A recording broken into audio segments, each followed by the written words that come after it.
Agora vai.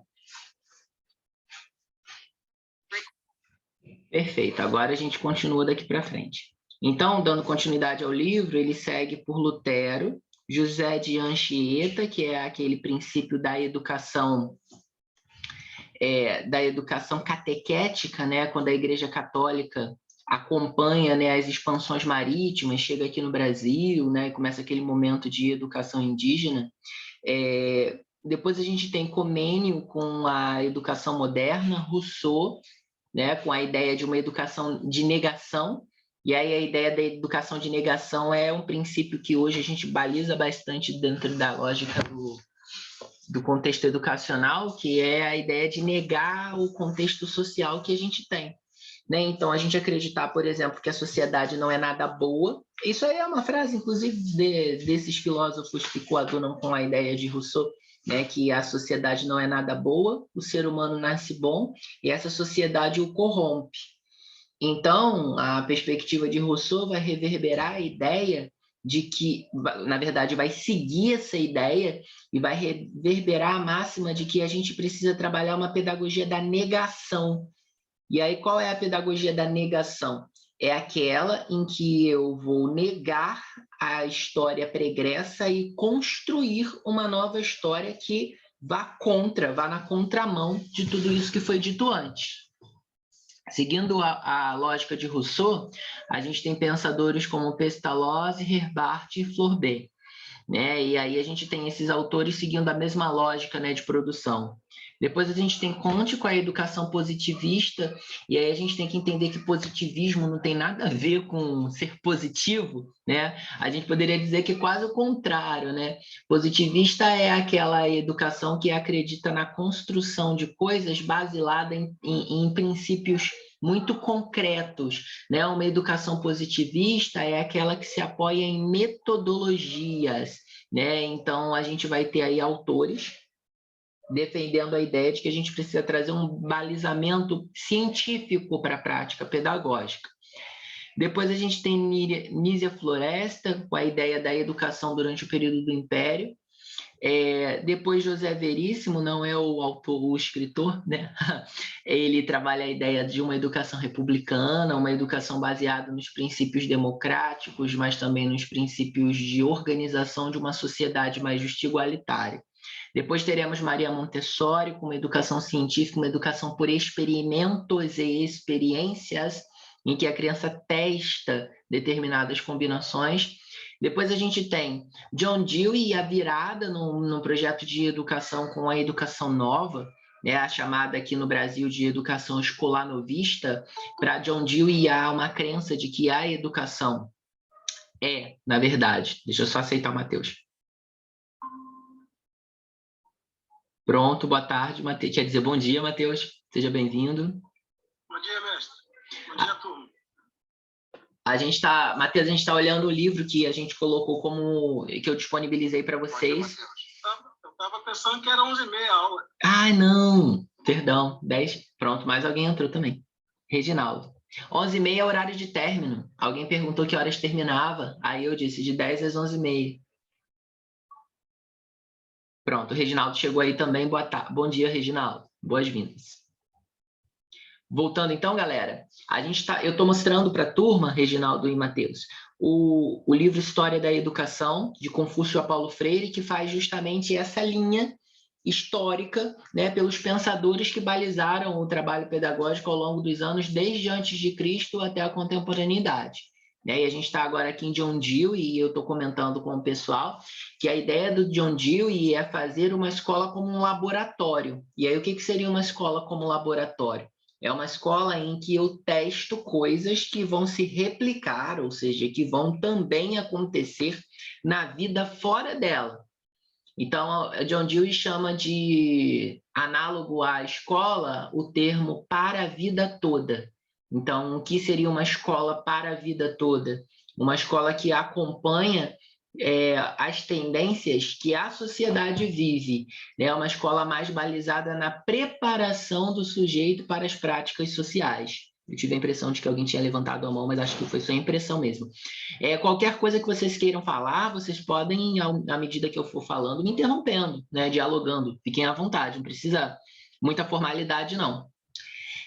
Depois, a gente tem quem segue esses princípios aí de John Dewey, né? Então, vocês têm Macarento com a educação socialista, e aí a gente está falando já num momento histórico, de um período histórico, em que a gente tem um questionamento sobre o modelo capitalista de se educar, né? Seguindo essa lógica socialista, a gente tem Antônio Gramsci, né? E a ideia de que o modelo de educação que a gente deve se pautar é um modelo que compartilhe a sociedade e não um modelo que prepare pessoas para se destacar dentro dela, né? Seria um erro, né, numa sequência histórica, né, colocar pessoas para se destacar dentro da sociedade, porque, de acordo com eles, isso oprime, né? E isso aí já é a sementinha para o que Paulo Freire vai discutir mais à frente. Depois, mais à frente, a gente tem uma saída do contexto da educação do Ocidente clássico, e a gente estuda Nyerere com a educação africana, né? E aí, como é a organização do sistema educacional, né, dentro dos países da África, né? Quais são as premissas pedagógicas? Em que filosofia eles se baseiam? Então, é um capítulo bastante desafiador, né, do ponto de vista de entender como que funciona um sistema educacional que é bem diferente daquele do núcleo europeu, né, indo-europeu, que a gente está acostumado. Nyerere, ele traz uma contribuição interessante porque foi quando a Unesco passou a considerar, né, patrimônio cultural os conhecimentos compartilhados também pelos países de matriz africana, né, e a incorporação disso às outras culturas ocidentais. Então, a gente vai ter discussões aí muito interessantes de modelos de educação muito, muito promissores, diríamos assim. E aí a gente segue para Fernando de Azevedo. Fernando de Azevedo aqui do Brasil, e Fernando de Azevedo está envolvido junto a Anísio Teixeira no chamado movimento dos educadores da Escola Nova, ou chamado escolanovismo, né? Na época de Fernando de Azevedo, nos anos 30, 40, que surge o curso de formação de professores em nível técnico, curso normal, né? Era um curso para preparar professores à luz das novas tendências educacionais que levam como base tudo que foi dito anteriormente desses outros pensadores. Então, a partir de Fernando de Azevedo e Anísio Teixeira, a gente tem uma reformulação no sistema educacional. Tudo isso se pautou em um documento que eles escreveram junto com outros intelectuais, chamado Manifesto dos Educadores da Escola Nova, ou Documento Escolanovista. É importante entender que, voltando um pouco no tempo, quando John Dewey institui o modelo de educação nova nos Estados Unidos, né, que se pauta sobretudo em questões sociais, na psicologia da educação, um outro teórico chamado Carl Rogers, né, Rogers, R-O-G-G-E-R-S, Carl Rogers. Ele estava na mesma universidade, que era a Universidade de Colômbia, nos Estados Unidos, formulando hipóteses pedagógicas dentro do que a gente entende como princípios psicológicos, estudo da mente, partindo da premissa de que a gente aprende, né, à medida que a gente vai passando por etapas de desenvolvimento. Então, a gente teria a necessidade de entender, né, que a gente passa por fases de aprendizagem. Essas fases de aprendizagem têm base científica e que elas devem ser respeitadas, porque ninguém já nasce maduro o suficiente para ser exposto a determinadas informações conceituais. Por exemplo, eu estar explicando isso para vocês hoje é fruto de vocês terem passado por um curso de graduação, por vocês terem passado por um ensino médio. Levar essa discussão num sábado de manhã, ensolarado, após dias frios, é a garantia, ou melhor, é a prova de que vocês já têm maturidade o suficiente para lidar com esses conceitos que a gente está falando aqui.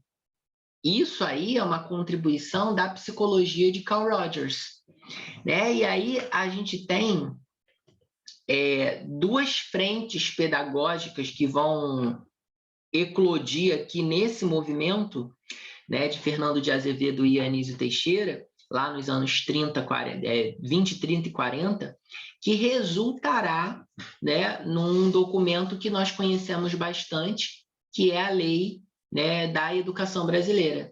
A antiga Lei 5692 de 52, que depois foi reformada, a Lei 5692 foi reformada durante o período da ditadura militar, nos anos 60, e depois ela foi revogada em 1996 com a publicação da Lei 9394, né, que é a LDB atual. Mas foi nessa época que sai a primeira versão da LDB, a Lei 5692, que organiza os ensinos em secundário, superior, primário e os cursos de formação técnica, né? Então, houve uma grande reorganização no sistema de educação brasileiro. Eis que, né, há o golpe do Estado Novo, né, e Gustavo Capanema se torna aí uma pessoa bastante importante e influente na legislação educacional do Brasil, e Capanema propõe uma discussão não positiva. Não estou falando positiva no sentido de positivismo, não. Estou falando positiva no sentido de legal, do bem, em um modelo de educação elitista. Então, a gente vai ter dois modelos pedagógicos, né? A gente vai ter um modelo pedagógico não, modelo de organização do sistema da educação brasileira, né? Então, a gente vai ter um ensino secundário, um ensino técnico profissional, né? E um ensino erudito, digamos assim, né? Então, a gente tem o ensino primário e o ensino normal, e a gente tem o chamado ensino científico e o ensino profissional. Então, para o lado do ensino científico, se estudam as ciências como um todo na sua amplitude e se recebe uma certa preparação para fazer os exames de vestibular e ter acesso à tão restrita universidade. Porque a gente está falando de uma era em que pouquíssimos tinham acesso à universidade, sobretudo pública, né? O acesso à universidade era restrito às camadas elitizadas da população. Então, a população era incentivada, a população pobre era incentivada durante esse período a acessar a formação técnico-profissional, porque ela formaria mão de obra suficiente para as pessoas terem acesso ao mercado menos, como eu posso dizer, elitista. Isso é uma questão delicada de ser discutida, né? Mas é fruto aí dessa reorganização do sistema educacional brasileiro. É óbvio que os educadores que estavam orientados por uma perspectiva de educação social, uma perspectiva de educação para todos, vão na contramão disso. E um dos precursores, né, grande precursor desse movimento, patrono da educação brasileira nacional, é Paulo Freire. Então, Paulo Freire propõe um modelo de educação popular, em que a educação deveria ser redemocratizada, porque lá em Fernando de Azevedo e Anísio Teixeira, que antecederam a reforma de Capanema, a gente tinha um princípio progressista de educação. Eu vou já sistematizar com vocês nas anotações o que seria um princípio progressista, mas em termos mais práticos, progressista é sinônimo de democrático, para todos, né? Que leva em consideração que todos precisam, por meio de práticas de inclusão, práticas inclusivas, progredirem juntos.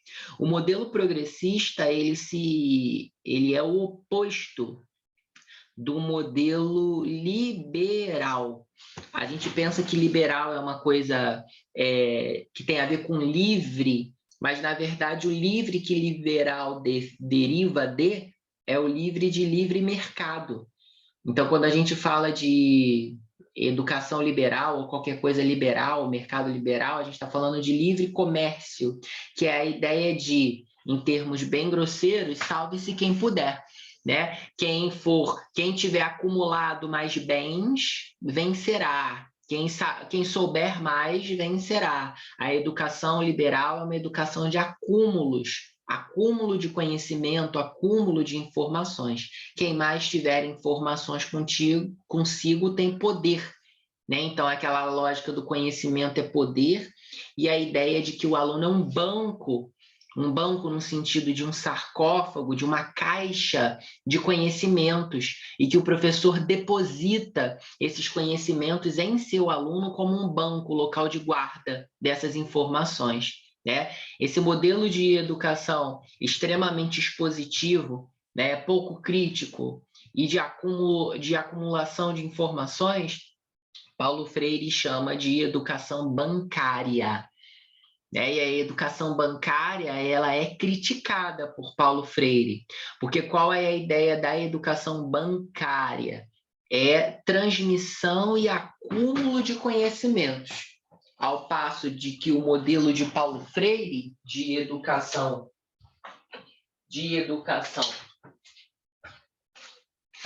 progressista é aquele modelo em que o aluno aprende à medida que dialoga e que discute sobre a sua realidade. E, a partir da sua realidade, entende a realidade do outro e se equilibra em relação à construção colaborativa do conhecimento, né? O conhecimento é socializado. E aí, junto a isso, surgem movimentos óbvios de defesa da educação popular na educação pública, né, e a derrubada desse modelo liberal de educação. Seguindo a premissa de Paulo Freire, teremos Walnir Chagas, né, pela linha histórica, né, que vai defender a ideia de que o governo é contra estudantes e professores. A gente já está falando num momento que são das brigas políticas e dessas questões mais ligadas a isso, né? Então, Walnir Chagas ele vai redistribuir a lógica de Paulo Freire numa questão de legislação educacional e vai ser um dos responsáveis, né, pela reforma na verdade, não foi nenhuma reforma, foi uma derrubada do modelo de educação da Lei 5692, reformada durante o período da ditadura militar, especialmente por Gustavo Capanema, e surge, então, a partir da sua contribuição, a Lei 9394 de 1996, que reforma os ensinos e ensino de primeiro e segundo graus, né, e discute questões derivadas da herança da ditadura, né, nesse processo aí de educação. Essa Lei 9394, ela é bastante atualizada, né, com as contribuições também de Darcy Ribeiro. A gente precisa entender que Darcy Ribeiro foi, né, contemporâneo a Paulo Freire, né, ele conviveu com Paulo Freire. Darcy Ribeiro era de Brasília. É importante entender que Anísio Teixeira, lá de trás da educação nacional, esse que atuou com Fernando de Azevedo no início dos anos 20, 30, 40, Fernando de Azevedo e Anísio Teixeira conviveram com Paulo Freire. Paulo Freire muito se inspira na pedagogia, no início da pedagogia progressista de Fernando de Azevedo e Anísio Teixeira, para pensar a educação que ele propõe. E Darcy Ribeiro, que já é muito mais atual, se inspira em Paulo Freire, com quem também conviveu. Então, é importante a gente pensar nessa linha histórica e entender também que Anísio Teixeira daqui foi aluno lá do John Dewey, nos Estados Unidos, né, na Universidade de Colômbia. Então, eu gostaria que vocês percebessem como esses autores vão se relacionando, né, em uma sequência, deixando legados, e o legado de um é seguido pelo outro, com alguns acréscimos. Então, de Darcy Ribeiro vem o chamado Plano Nacional de Educação, o PNE, que é um documento que é pactual, ou seja, é um pacto em que os estados brasileiros assumem a responsabilidade de cumprir com as metas ali definidas, que devem ser cumpridas a cada 10 anos. Hoje a gente está vivendo o final de um PNE, né? O último Plano Nacional de Educação foi de 2014 e se estende até 2024. Em 2024 sairá o novo PNE, para de 2024 até 2034, metas serem cumpridas. Uma das metas que o PNE de 2014 previa era a universalização do ensino fundamental. Essa meta foi cumprida. Hoje, né, quase totalmente cumprida. Hoje, 98% dos brasileiros em idade de ensino fundamental estão na escola. 98% é um número bem favorável, porque em 2014 esse número estava em 80 e poucos por cento. Então, a meta tem sido cumprida. Tem também uma meta no Plano Nacional de Educação que diz que a educação infantil precisa ser expandida. E se vocês perceberem, abriram muitas escolas de educação infantil da rede pública. Isso é em atenção ao Plano Nacional de Educação. Disse também que os cursos de pós-graduação lato sensu precisam ser expandidos. E aí a gente percebe que o governo deu um jeitinho de garantir isso, permitindo com muito mais flexibilidade a abertura de pós-graduações à distância. E hoje a gente tem número exacerbado, né? Aí vale a quantidade, não a qualidade. Exatamente, Pedro. Quando não dá para fazer, dá-se um jeitinho. E aí qual é o jeitinho que dá? Libera, abre portas, permite tudo. Isso já aconteceu no período da Reforma Capanema. Na Reforma Capanema, né, a gente teve essa divisão do ensino e devia ter uma escola primária universal, né? Todo brasileiro tinha direito ao ensino primário, só isso também. E aí não tinham muitas escolas primárias, né, públicas. Então, o que se fez? Criou-se um negócio chamado Fundo de Financiamento da Educação Privada. Então, o aluno que fosse do ensino primário, na idade escolar, que tivesse que estudar e a escola pública não tivesse vaga para ele, ele ganhava uma bolsa, né, financeira, a família ganhava o dinheiro para pagar a mensalidade em uma escola privada. E aí foi um movimento desenfreado de escolas particulares abrindo, porque a escola particular, nessa época, era um negócio muito rentável. Afinal de contas, você tinha o governo lotando a sua escola, e não havia inadimplência, porque o governo pontualmente pagava esse valor de mensalidade. Aí você vai dizer... É tipo FIES, exatamente. Por que o FIES existe? O FIES existe pelo mesmo princípio que o Fundo de Pagamento do Ensino Primário existiu durante o período de Capanema. Na época de Capanema não tinha escola de ensino fundamental, ou na época chamada de escola primária, o suficiente. Por que existe o FIES hoje? Porque não existe universidades o suficiente. Então, se não existem universidades públicas o suficiente, o governo te paga para estudar na privada. Por quê? Se todo mundo se der bem fazendo a prova do Enem, eu acho que pouca gente pensa nisso, né? Mas se todo mundo que faz a prova do Enem se sair muito bem, não tem vaga para essas pessoas todas na universidade pública. Então, o governo vai precisar pagar a mensalidade dessas pessoas numa instituição privada. Afinal de contas, se o projeto é que quem tirar uma nota X dentro de uma nota de corte no Enem tem direito à universidade pública, o que acontece para todo mundo não ter como acessar a universidade pública? Além do FIES, a gente tem outros programas como o ProUni, por exemplo. Né? O FIES é um empréstimo. O ProUni, ele é dado, né? Deixa eu só dar um alô à minha mãe, porque ela pediu para eu chamar o Uber aqui para ela. Desculpem a interrupção. Chama o Uber.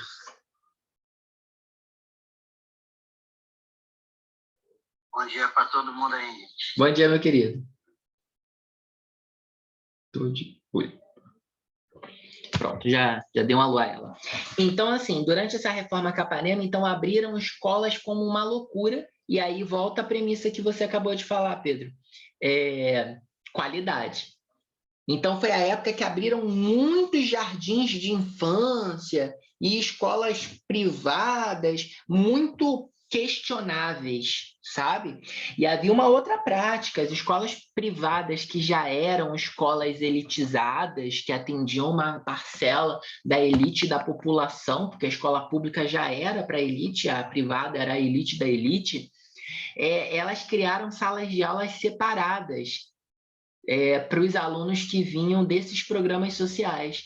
E aí eram salas de aula em condições bastante hostis Tem a narrativa de uma escola aqui na zona oeste do Rio de Janeiro, não vou me referir a ela, mas que no subsolo da escola, a escola era uma escola de terreno alto e você tinha um subsolo que usavam como depósito. E aí eles limparam esse depósito e colocaram as salas de aula dos alunos desse programa para estudar ali. Então as crianças estudavam no subsolo da escola, sem janela, sem condição alguma de salubridade. Então, assim, quantidade não é qualidade, como muito bem você falou.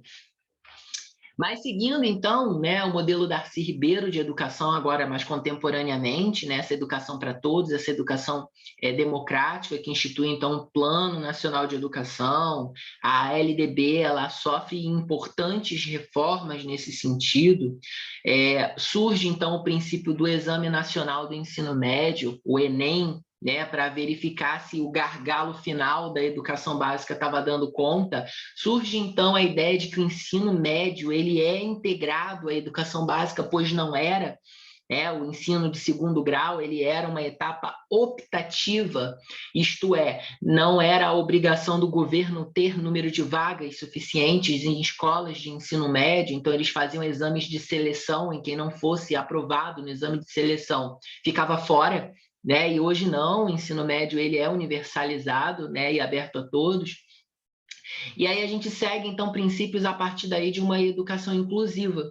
Então, se constroem as lógicas e as modalidades de educação especial, educação de jovens e adultos, à distância, indígena, educação em prisões, que hoje a gente chama de educação para pessoas com privação de liberdade, né? Dizem ser o termo mais politicamente correto, né? Educação para pessoas com privação de liberdade, não mais ensino prisional, como era até um dia desse.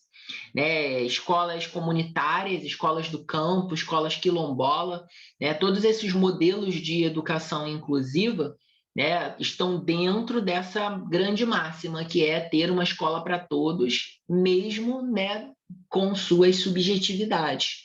É daí que, inclusive, tem aquela cláusula pétrea na Constituição, que diz que a educação é um direito de todos, dever do Estado, e ela é pública, subjetiva e inalienável. Ela é pública porque ela é para todos, como disse no início, ela é subjetiva porque ela é inclusiva. Subjetivo quer dizer inclusivo, quer dizer que é para todos, quer dizer que garante entender que há uma diversidade entre as pessoas, né?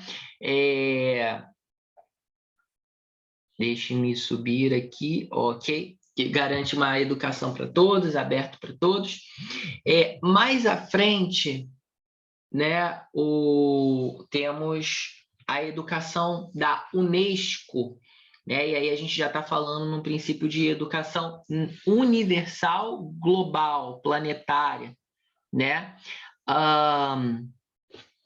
E aí nós temos a Unesco no Brasil, as escolas associadas à Unesco. A gente tem que entender que a Unesco é a Organização das Nações Unidas, né? E aí a Unesco não é a Organização das Nações Unidas, desculpe. A Unesco é um braço da Organização das Nações Unidas, né? E a Unesco é o braço da ONU que é responsável pela garantia da educação, ok? A Unesco é o braço, né, da ONU responsável pela garantia da educação. E aí não é uma educação qualquer, é uma educação para todos, é uma educação inclusiva e é uma educação pautada em princípios como a erradicação global do analfabetismo. Né? E a última etapa, que é a que vivemos hoje, né, que é reflexo de todas essas discussões, é a ideia de uma educação integral. E aí, olhem com muito cuidado a palavra educação integral, porque educação integral é diferente de educação de tempo integral. Uma educação integral, ela é aquela em que você forma pessoas íntegras. E o que é formar pessoas íntegras? É formar pessoas completas. completas no sentido de engajamento social como cidadão, completas no sentido de formar pessoas que têm, né, um envolvimento com a sua sociedade, completas no sentido de formar pessoas que saibam usar o conhecimento aprendido. Inclusive, a Unesco traz para a gente, né, os chamados pilares da educação. Eu vou até abrir uma janelinha de pesquisa aqui e mostrar para vocês essas imagens que são bem ilustrativas, e vou até colar esse material, pilares da educação, colar esse material lá nas nossas anotações, que eu acho que vai ser útil para a gente não esquecer. Isso vem da Unesco, vem justamente desse momento. Né, são os chamados 4 pilares da educação, que são os chamados saberes, né? E aí a gente tem o saber conhecer, o saber ser, saber fazer e saber viver, né? A ideia da convivência. Deixa eu copiar a imagem e colar aqui no nosso material.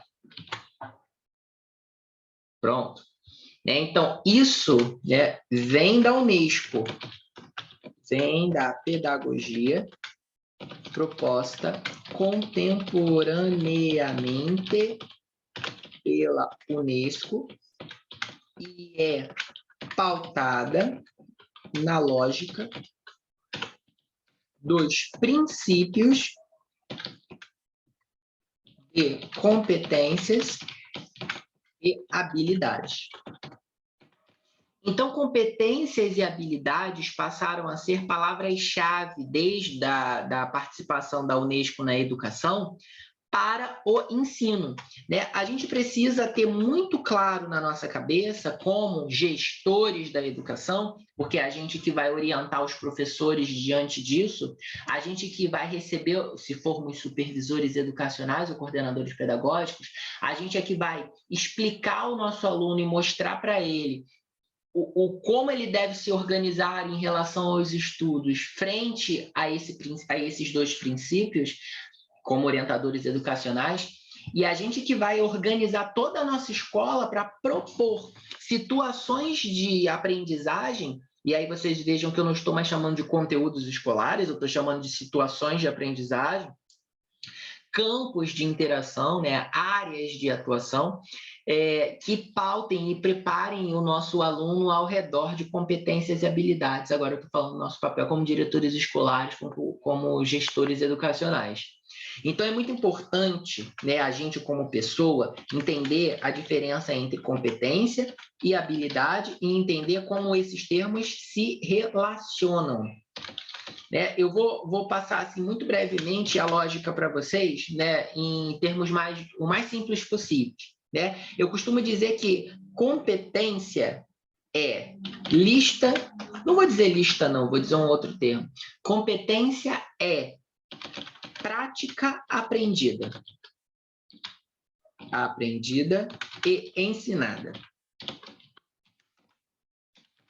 Tem relação com conteúdos sistematizados. E habilidade? Habilidade é prática de talentos, dons. Talentos, dons,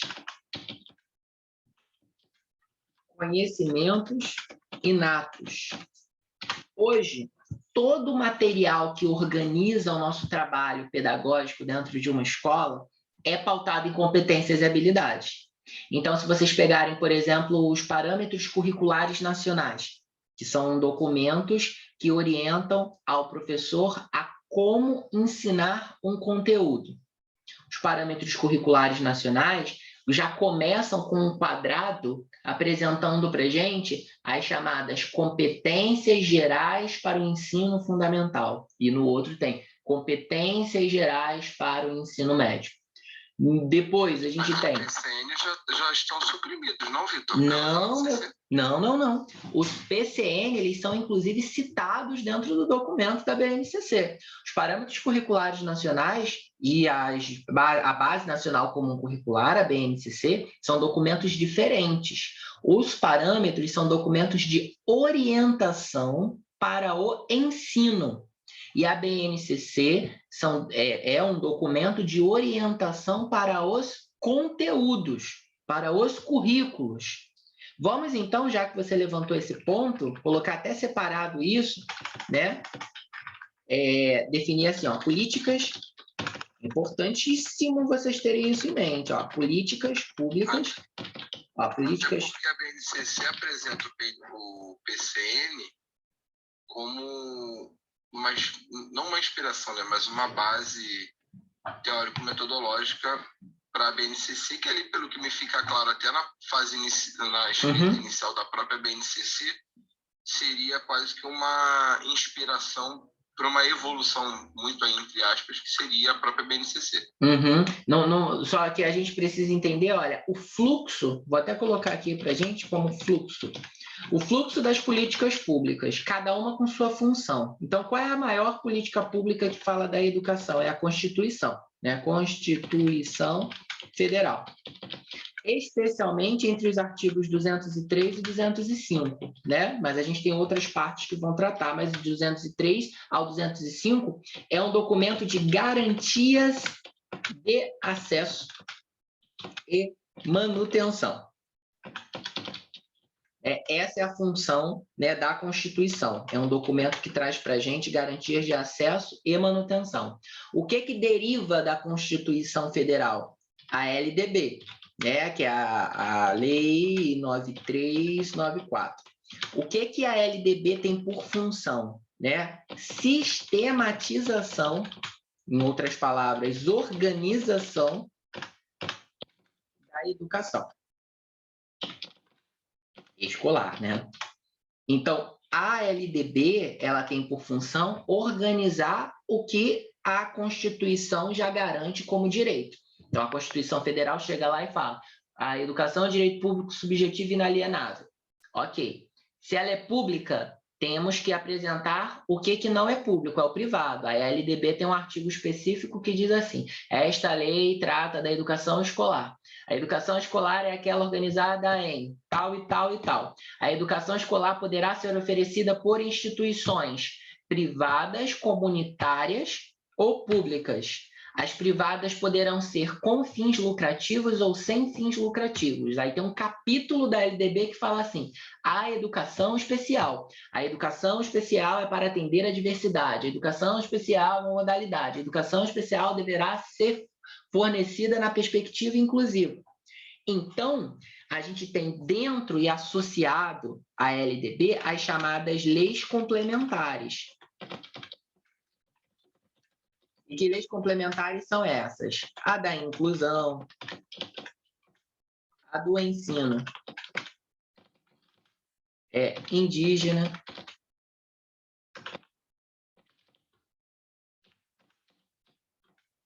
a do ensino técnico, e por aí vai. Mas a função da LDB e dessas leis complementares que estão presas a ela é a organização, a sistematização do ensino como um todo, seja ele público ou privado. Né? Ela está presa à Constituição porque a Constituição garante, mas não explica. A LDB explica, mas não garante, porque para garantir tem que ser algo em esfera constitucional. As leis complementares associadas à LDB, como, por exemplo, a Lei 5692, que garante o ensino da língua brasileira de sinais nos cursos de licenciatura, fonoaudiologia e psicologia, bem como o trabalho da língua brasileira de sinais como segunda língua obrigatória para a comunidade surda brasileira. A lei que garante a instituição de Braille, né, para a produção e confecção dos livros didáticos de alunos cegos e fornecimento gratuito das máquinas de Braille pelo Programa Nacional do Livro Didático para as famílias de alunos cegos. Tudo isso são leis complementares que vão se reformulando e encaixando artigos e alíneas na própria LDB. Então, a LDB contém e contempla essas leis complementares. Isso é importante de ter em mente. Depois da LDB e das leis complementares, a gente tem uma coisa chamada DCN. Né? O que é a DCN? São as diretrizes curriculares nacionais. E aí, qual é o papel das diretrizes curriculares nacionais? As diretrizes curriculares nacionais, elas, deixa eu colocar aqui, são para a educação básica. Então, tem uma para a educação básica e tem uma cada curso do ensino superior. Então, veja só, tem as diretrizes curriculares nacionais da educação básica. Aí tem o capítulo 1, o ensino fundamental, que se divide em uma série de subcapítulos. Capítulo 2, o ensino médio, tem uma série de subcapítulos. Capítulo 3, a formação tecnológica profissional. Aí tem uma série de subcapítulos e uma legislação complementar que se chama Catálogo Nacional dos Cursos Técnicos, que vai se casar com as diretrizes. E aí, o que as diretrizes curriculares nacionais fazem diferente da LDB? A LDB sistematiza e organiza a educação escolar. E as diretrizes curriculares nacionais, elas totalizam as cargas horárias e a organização das disciplinas dentro das etapas da educação. Então, o que a gente tem ali nas diretrizes curriculares nacionais do ensino fundamental?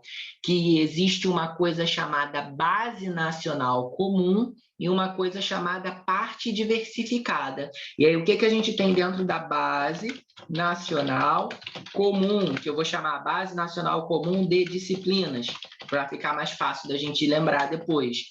O que é a Base Nacional Comum das Disciplinas no ensino fundamental, por exemplo? No ensino fundamental, teremos português... no ensino fundamental, teremos português, matemática, história, geografia, ciências, português, matemática, educação física, inglês, arte, português, matemática, história, geografia, ciência, educação física, inglês e arte. Terminamos. E teremos isso complementado, somado ao que essa legislação chama de parte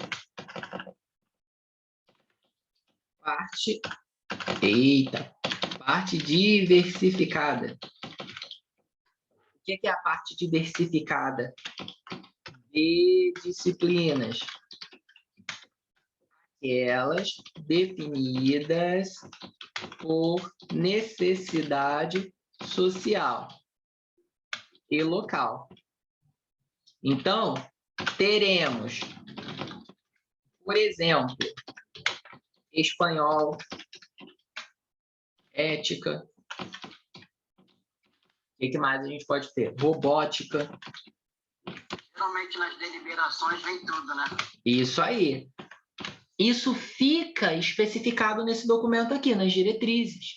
Não tem, galera, isso na LDB. A LDB não diz quais são as disciplinas que tem que ter no ensino fundamental. A LDB não diz para a gente qual é a carga horária que português, que matemática tem que ter. A LDB não diz para a gente qual é a formação necessária do professor daquela área do conhecimento. Ah, mas tem uma parte da LDB, no artigo 30 e pouco, que diz assim, para o exercício do magistério faciar necessário curso de licenciatura e para os 5 primeiros anos do ensino fundamental e educação infantil, admitir-se-á a formação técnica normal no magistério dos anos iniciais. Está escrito assim. Aí vocês dirão assim, então está escrito, mas não está escrito, por exemplo, que para dar aula de arte tem que ter graduação e licenciatura em arte, ou também será admitido com uma carga horária superior a 160 horas, cursos da área de humanidades. Então, se eu fiz letras, por exemplo, e tive mais de 160 horas né, de exposição a conteúdos vinculados à área de artes, eu sou admitido a lecionar arte no ensino fundamental, por exemplo. Isso está dentro das diretrizes curriculares nacionais. Então, as diretrizes elas têm um papel de organizar o que foi sistematizado pela LDB. Entendem? Mas descendo mais um pouco, né, das diretrizes curriculares nacionais, a gente já tem as disciplinas. Então, a gente precisa agora dos chamados PCN, que são os Parâmetros Curriculares Nacionais. Os Parâmetros Curriculares Nacionais, eles têm por objetivo, né, eles são livros por disciplina da Base Nacional Comum. Então, o que é a Base Nacional Comum? Português, matemática, história, geografia, ciência, educação física, inglês e arte. Qual é a Base Nacional Comum no ensino médio? Português e literatura, matemática, história, geografia, sociologia, filosofia, biologia, física, química, educação física, inglês e arte. Então, a gente tem um aumento, né, de geografia e história se tornando geografia, história, filosofia e sociologia, e ciência se tornando, né, física, química e biologia. E esses conteúdos, essas disciplinas são aglutinadas no que a gente chama de áreas, né? Então, português, educação física e arte ficam aglutinadas e literatura ficam aglutinadas na área de linguagens, códigos e suas tecnologias, né? Biologia, física e química ficam aglutinadas na grande área chamada ciências da natureza e suas tecnologias, né? História, geografia, filosofia e sociologia ficam aglutinadas na grande área de ciências humanas e sociais, e matemática fica, né, separada como uma grande área também, que é matemática e suas tecnologias. Para cada grande área no ensino médio e para cada disciplina específica no ensino fundamental, seja a grande área no ensino médio ou a disciplina específica no ensino fundamental, temos da Base Nacional Comum para cada uma delas um parâmetro curricular nacional. E aí, esses livros por disciplina da Base Nacional Comum têm por objetivo orientar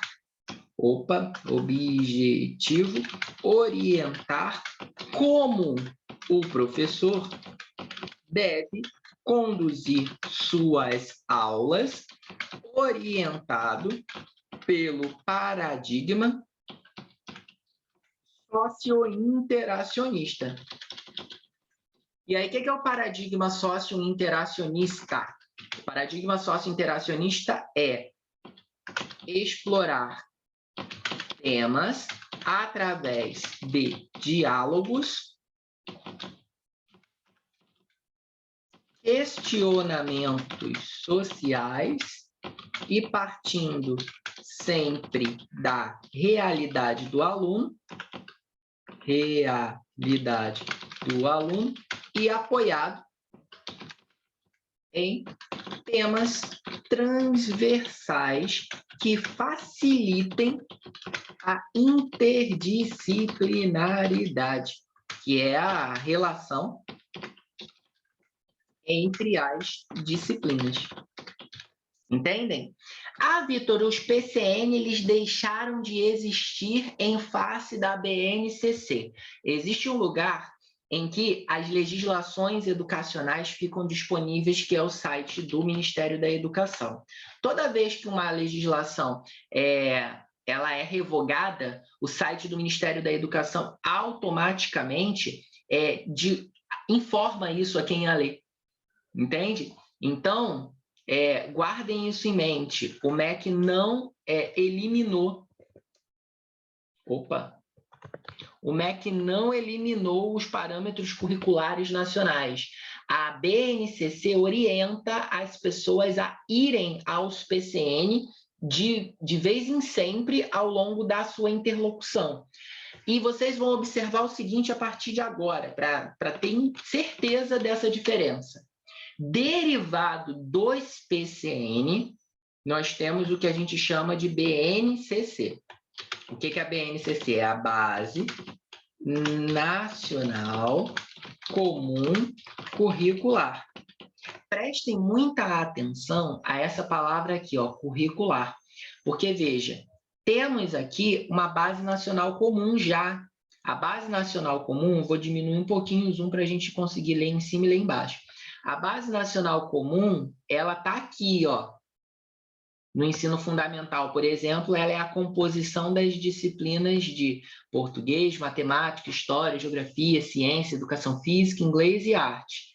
Essa base nacional comum, ela é a lista de disciplinas. A base nacional comum curricular é a lista de conteúdos que cada uma dessas disciplinas deverá trabalhar. Então, a BNCC, a Base Nacional Comum, ela é a lista de conteúdos, e aí quando a gente fala de conteúdos, a gente, na verdade, não está mais falando de matérias frias, mas de competências e habilidades. Deixa eu aceitar alguém que pediu para entrar aqui. Rosângela, permitir. Pronto. Voltando. É a lista de conteúdos, competências e habilidades em que cada disciplina, ou melhor, que cada disciplina dá. Espera aí, só um instante, gente, desculpa. Bom dia, gente. Bom dia a todos. Bom dia, minha querida, tudo bom?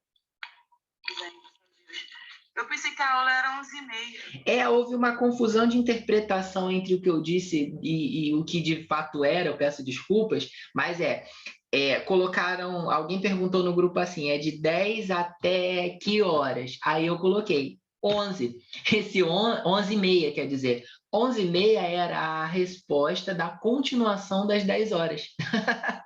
Mas fica tranquila, porque o que eu fiz, o pessoal autorizou, eu estou gravando, então depois você pode assistir o comecinho da gravação, naquele link que eu disponibilizei. Tá bom? Bom dia. E aí, vamos lá. A BNCC, então, a Base Nacional Comum Curricular, ela é uma lista de conteúdos, e aí a gente entende hoje conteúdos como competências e habilidades, que cada disciplina da Base Nacional Comum deve trabalhar. Então, veja só. Eu sou professor, eu preciso fazer o meu plano de curso, que hoje a gente chama de plano de disciplina ou plano de ensino. O meu plano de curso, ele é uma lista é uma orquestração, é uma sequência, é um caminho pedagógico que eu vou correr em relação ao que eu vou ensinar. Isso que eu vou ensinar não é mais uma lista de conteúdos frios. Então, eu não posso colocar, por exemplo, assim, ó, logaritmo. Pum! Não. Eu vou colocar assim, o uso de logaritmo para calcular áreas dentro de construções prediais. Porque calcular áreas em construções prediais com o uso de logaritmo é uma competência importante para qualquer pessoa que vá trabalhar com isso ou que precise fazer esse tipo de cálculo para a sua vida pessoal, né? Você vai fazer uma reforma na sua casa, você quer calcular quantos pisos você vai gastar ou coisas desse tipo. Isso é uma competência importante. E aí eu não coloco mais logaritmo, eu coloco o uso de logaritmo para tal. Professor de português, né, colocaria assim, ó, objeto direto e objeto indireto. Isso era um conteúdo frio.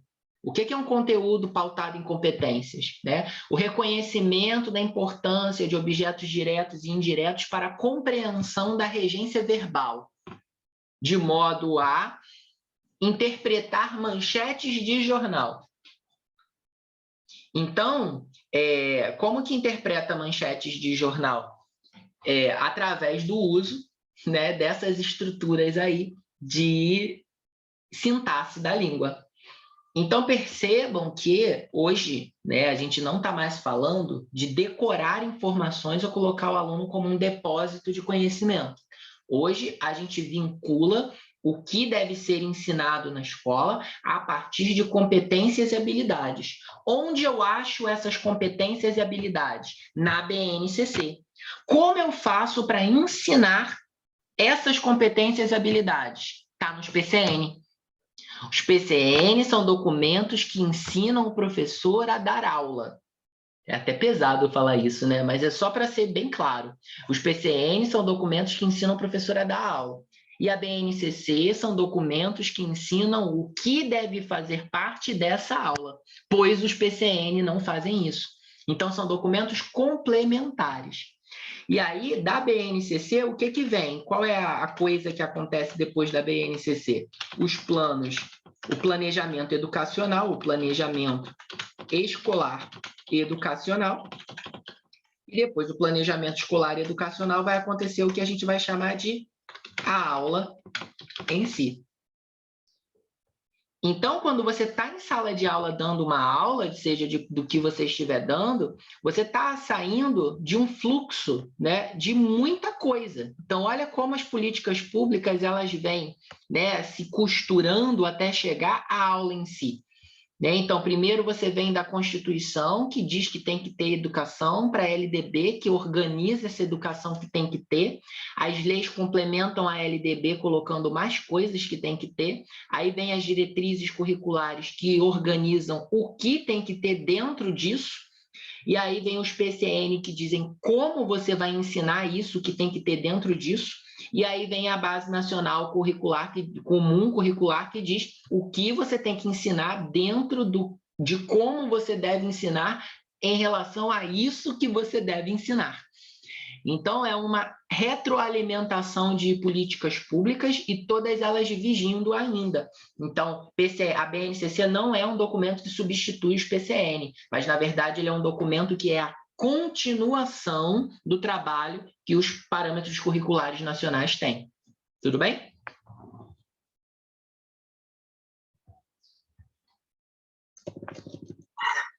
Tem professor que não sabe nem que está inserido numa coisa nem outra, né? Que não sabe que faz parte desse fluxo. E aí a gente chama isso, gente, de alienação. Né? A gente precisa entender o que o nosso discurso está repercutindo, né? Por que eu ensino a vocês essas coisas para que vocês, como educadores e pessoas que administram o trabalho de educadores, saibam de onde está vindo determinadas coisas. E até porque alguns professores falam assim, eu não sei por que eu tenho que fazer essa palhaçada de projeto na escola. E aí você diz assim, por 2 motivos, meu querido. Primeiro, esse projeto que a gente está fazendo na escola está alinhado ao que os parâmetros curriculares nacionais dizem como temas interdisciplinares. Então, os projetos precisam acontecer. Segundo, a LDB diz que os critérios qualitativos devem sobrepor os quantitativos e a gente observa a qualidade de aprendizagem através de apresentações e não provas. Terceiro, a doutrinação ideológica da educação nacional por trás da legislação educacional é sócio-interacionista, isto é, em termos mais práticos e mais leigos, Paulo Freireana. Então, há muitas pessoas que dizem assim, Paulo Freire, que não sei o quê, e coisa e tal, eu sou contra, eu não gosto do modelo dele, etc, etc. Mas a legislação educacional, ela é progressista.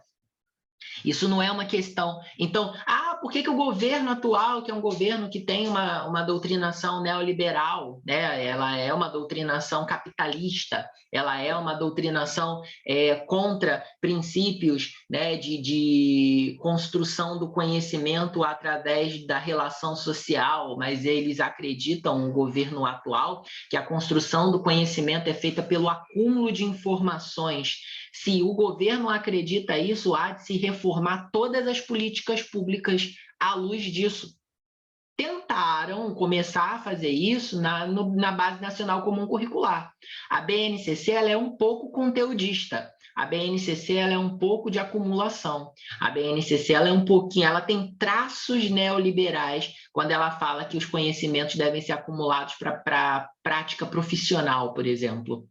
Ok, mas a BNCC é um dos documentos, ainda tem muitos outros com doutrinação progressista. Então, a gente precisa entender o que está por trás do que orienta o nosso trabalho para não se confundir e se perder nas ideologias praticadas, porque o trabalho pedagógico ele nunca é neutro. Não existe neutralidade no trabalho do professor. Isso está dito por Paulo Freire em Pedagogia da Autonomia, né? Então, não tem como pensar que o trabalho do professor está desvinculado de tudo isso. Pensar isso é inocência. Pensar que você está dando aula do que você quer é inocência. Porque quando você dá aula do que você quer, desvinculado de todo esse engendramento de fluxos de legislações educacionais, você também está seguindo uma doutrinação, né? Que é uma doutrinação socio-interacional. Porque se você ensina o que você quer, você está se pautando num contexto social que você está. Então, não tem como você escapar desse modelo hoje colocado como premissa, né? E não seguir esse modelo é infringir, de alguma maneira, alguma coisa das diretrizes, dos parâmetros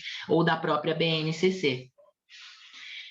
Falando, então, nisso e voltando na questão da orientação da Unesco, né, sobre ensino, que a gente falou de competências e habilidades, é importante a gente entender que competências, elas são coisas que ensinam para a gente a fazer.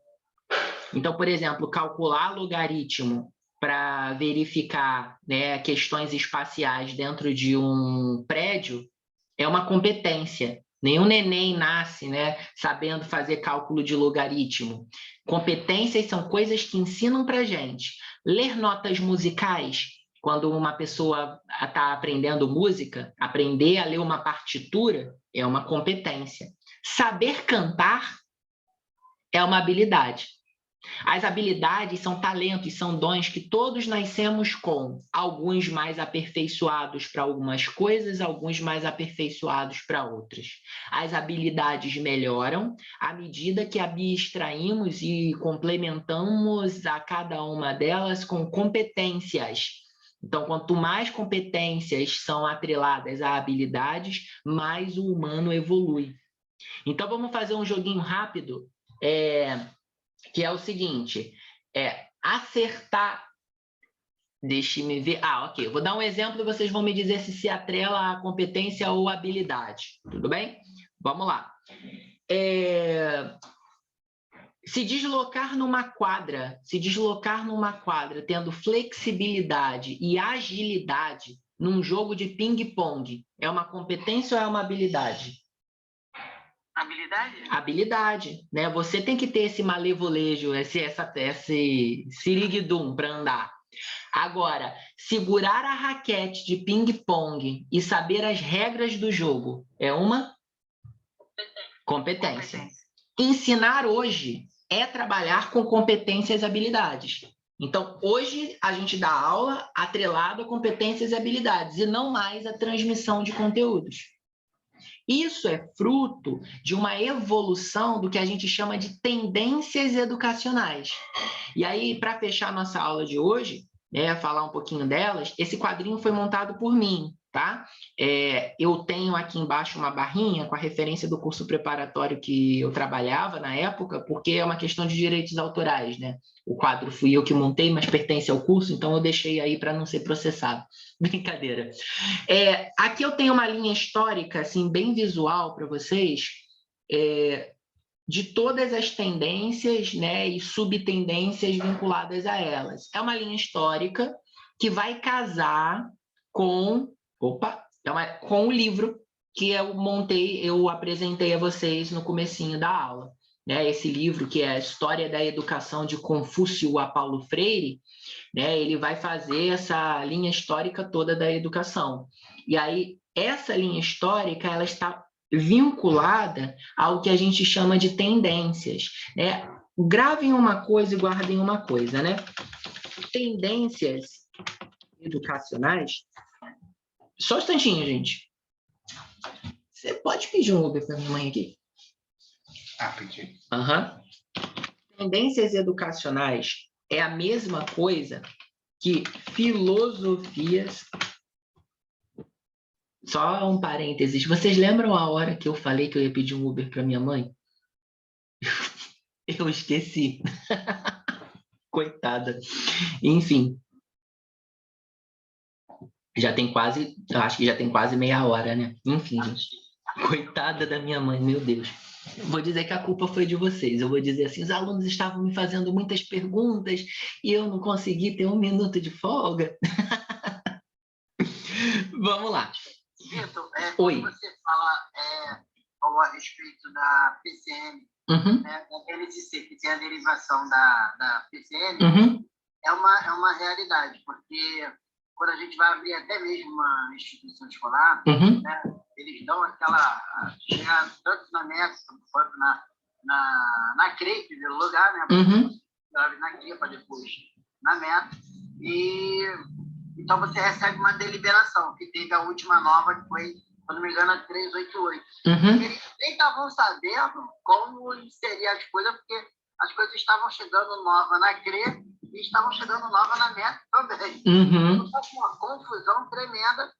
E todo mundo falando, olha, aqui está a PCN, aqui está a BNCC, aqui está uma coisa, aqui está outra. Então, você vê como uma coisa realmente, quando você vai para os marcos, todo documento que eles te dão uma lista de quase 18 itens, né? E ali está regime escolar, está o PPP da escola. Isso. Então, tudo isso tem que ser bem regimentado, bem trabalhado, bem organizado, para poder a escola estar toda dentro de uma legalidade, né? Sim, sim. E acho assim, né, gente?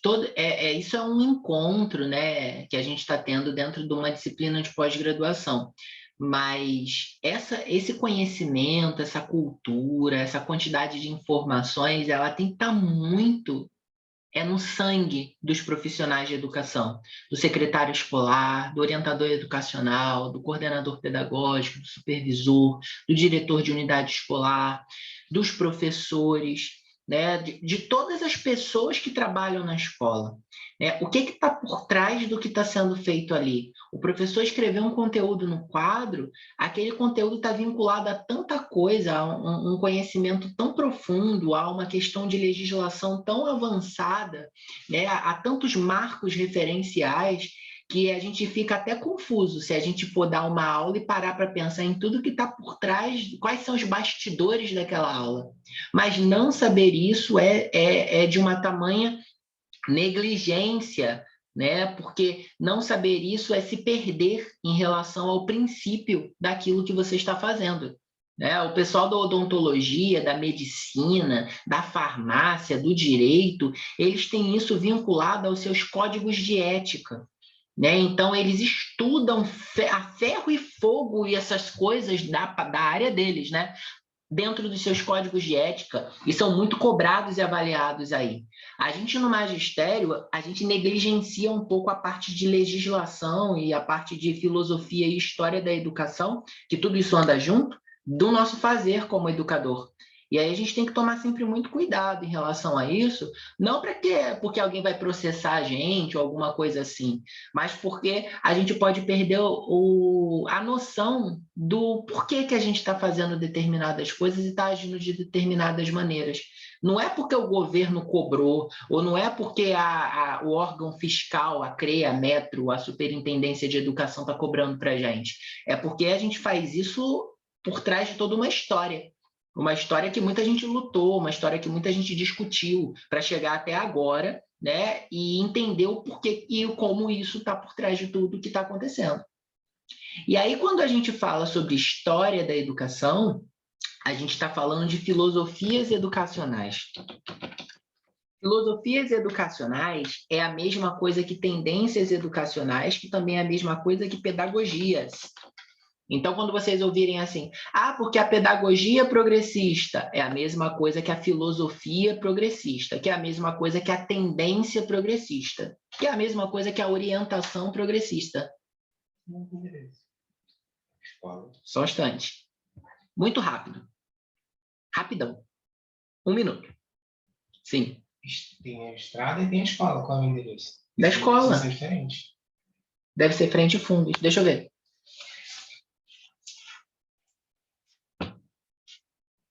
O local da prova e o endereço da prova são diferentes.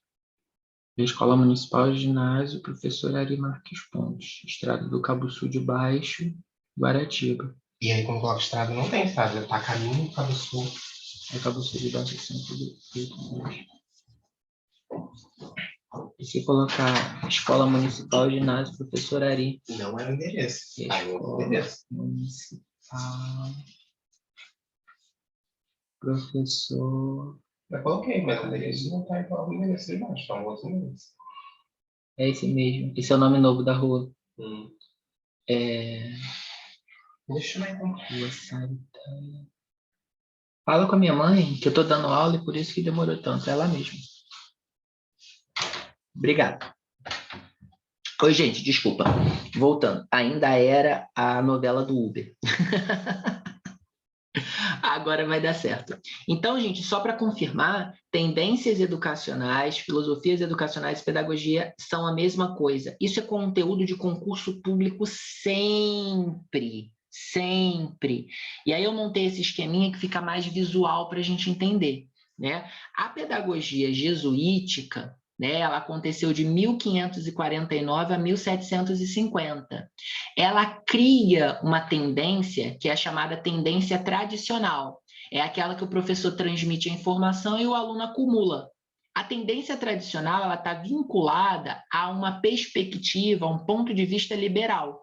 O que é um ponto de vista liberal? Um ponto de vista liberal é aquele que acredita no capitalismo, em normas de conduta, que o professor é o centro de tudo e que o aluno aprende numa lógica meritocrática, ou seja, quanto mais ele acumular informação, mais mérito ele tem, mais inteligente ele é. A inteligência na crença liberal é o acúmulo de informações, é decorar o máximo de coisas possíveis. A tendência tradicional, né, ela muda em meados dos anos 30, 40, para a chamada pedagogia renovada. Né? A pedagogia renovada ela é a prévia da pedagogia progressista. Ela é focada em aspectos psicológicos e sociais. Isso aqui é um resumo do que a gente falou no começo da aula. Ela é centrada no aluno e não mais no professor. Ela tem uma lógica. O que estava acontecendo no mundo quando a pedagogia renovada começou no Brasil? Em 1859, John Dewey chegou àquela lógica da educação para a vida toda. Né, que a gente tem que usar a escola como um laboratório para a vida. Piaget, em 1886, formulou a teoria dos estágios de desenvolvimento da aprendizagem, que a gente aprende de tanto em tanto tempo e vai evoluindo de nível a nível. Em 1896, Vygotsky formulou a lógica da zona de desenvolvimento proximal, em que o aluno aprende melhor quando ele interage com outro aluno que já entendeu o que o professor explicou. Isso ele chama de par competente. Em 1902, Carl Rogers, na Universidade de Columbia, nos Estados Unidos, mesma universidade que John Dewey trabalhava, formulou a hipótese de que a gente precisa vincular o aluno à lógica do processo pedagógico, a partir do que Piaget e de que Vygotsky falavam. Em 1900, né, voltando do seu doutorado, né, na Universidade de Columbia, nos Estados Unidos, tendo sido aluno do John Dewey e do Carl Rogers, Anísio Teixeira, junto com Fernando de Oliveira, trazem para cá o movimento dos educadores da Escola Nova. Foi um documento que saiu em 1932 e que era contra uma escola que transmitia conteúdos e a favor de uma escola que o professor dialogava com seus alunos. Então, essa pedagogia ficou conhecida como pedagogia renovada, ou tendência liberal renovada. E ela tem duas frentes. Os professores que trabalham numa lógica diretiva, que é uma lógica de John Dewey, é uma lógica que acredita na educação para fins sociais, e uma frente não diretiva, que é uma frente vinculada ao pensamento de Carl Rogers, na ideia de que a escola precisa trazer uma formação psicológica para o aluno. Ainda dentro da tendência liberal, vem, né, durante o período da ditadura militar, a construção de uma pedagogia tecnicista. Qual é a ideia da pedagogia tecnicista? Preparar o aluno para o trabalho e ter foco nas instruções e ser centrada em solução de tarefas. Então, o aluno ele tem tarefas definidas e ele deve memorizar o que é ensinado pelo professor. Isso tem muita base no pensamento de um teórico chamado Skinner, que em 1904 formulou uma teoria na psicologia chamada teoria do estímulo e da resposta. Skinner usou como base um teste feito por Pavlov. Pavlov foi um cara da psicologia que pesquisou cachorros e ele fazia assim, ele tocava um sininho e dava um carninha para o cachorro comia carne. Tocava um sininho, jogava carninha para o cachorro comia carne. Tocava um sininho, jogava a carninha para o cachorro e o cachorro comia a carne. Chegou um dia que ele tocou o sininho, não jogou a carne e o cachorro começou a salivar. E ele percebeu que a gente pode condicionar o psicológico de um ser vivo através de estímulos constantes. Então, a partir daí, né, se repercutiu através de Skinner isso para o ser humano. Então, começaram atividades de copie várias vezes, decore a tabuada, arme e efetue, faça 50 análises sintáticas, a repetição constante garantia a aprendizagem. Isso é o que orientou a psicologia da educação. E o que orientou a sociologia da educação? A ditadura militar, por um lado, de 1964 a 1985, e a industrialização a partir dos anos 30. Né? Então, o crescimento das indústrias exigia da sociedade uma formação de técnicos. Né? E a ditadura militar exigia da escola uma formação para obediência. Então, juntar obediência com formação de técnicas, a gente tem a tendência liberal tecnicista. Obviamente, depois da ditadura militar, os teóricos da educação, sobretudo Paulo Freire, em 1971, influenciaram as discussões muito interessantes a respeito de como, né, a gente consegue ensinar de um jeito que eu desperte no aluno desejo de aprender e esse aluno se liberte socialmente de coisas que estavam amarrando e obrigando a ele a ser um seguidor de regras. Né? Então, Paulo Freire diz que o sonho de todo oprimido nessa pedagogia anterior, tecnicista, é se tornar opressor. Opressor é aquele que humilha, que exige que as coisas sejam feitas do jeito que ele quer. E oprimido é aquele que só obedece, que segue regras. E aí o oprimido, pela meritocracia da pedagogia liberal, ele se esforça ao máximo para evoluir, galgar lugares de sucesso na sociedade para oprimir o próximo. E aí ele se torna opressor. Na máxima de Paulo Freire, né, e de todos os pensadores que a ele seguem, como Darcy Ribeiro, por exemplo, a tendência se torna progressista, porque se pensa no progresso da sociedade como um todo.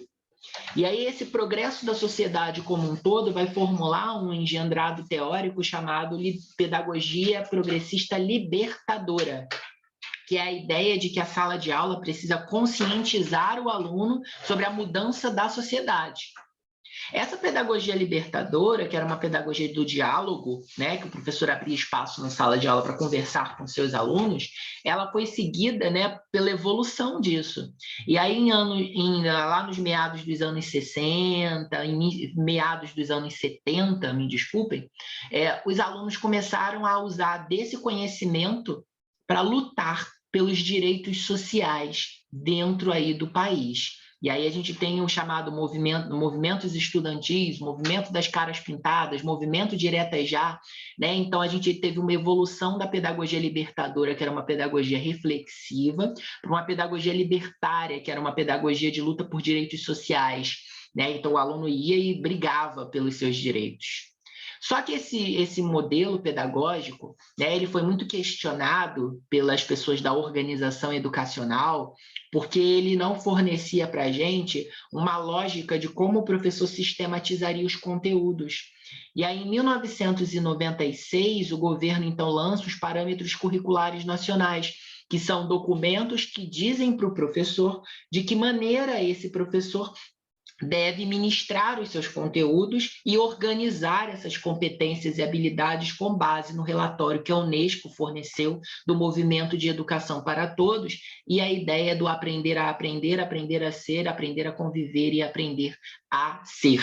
Né? E aí esses aprenderes, né, se reuniram, formaram competências e habilidades, e as competências e habilidades foram ensinadas de maneira a como ensinar nos parâmetros curriculares nacionais.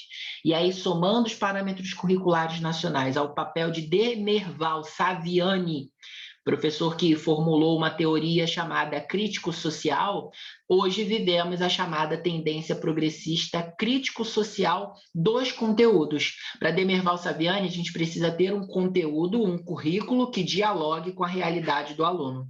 Então, desde o início dos anos 2000, essa transformação pela pedagogia crítico-social forçou o governo a desenvolver um currículo, a construir um documento de orientação curricular e não deixar solto, porque os PCN deixavam solto, diziam como o professor devia ensinar, mas não diziam o que o professor devia ensinar. E aí, fruto dessa discussão de Demerval Saviani e seus seguidores, surgiu então uma pedagogia progressista crítico-social dos conteúdos que resultou na escrita, né, e na publicação em 2018 da Base Nacional Comum Curricular.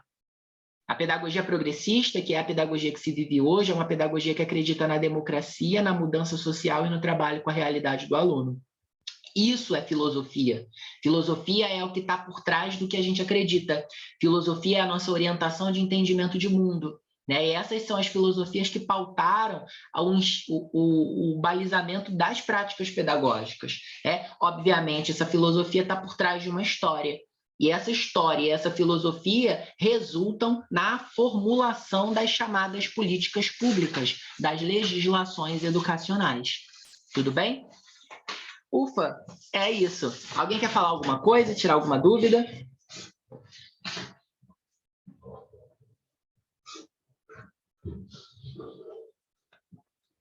Que silêncio!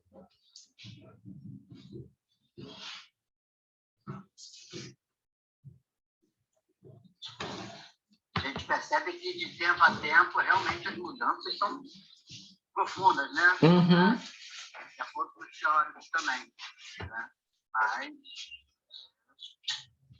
daqui vai avançar mesmo.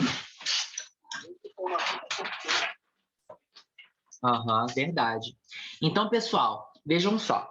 Vocês têm um trabalho que vocês terão um mês para desenvolver, mas é um trabalho importante dentro dessa disciplina. Não me xinguem, não me batam, não me atrocidem, mas eu acho fundamental para a formação de vocês.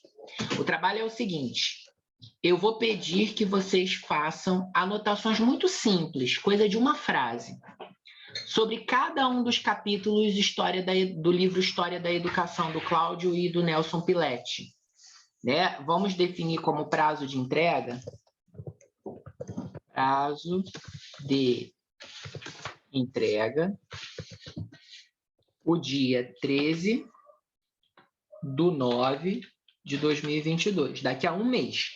Vocês podem entregar por e-mail para victorramossilva@gmail.com.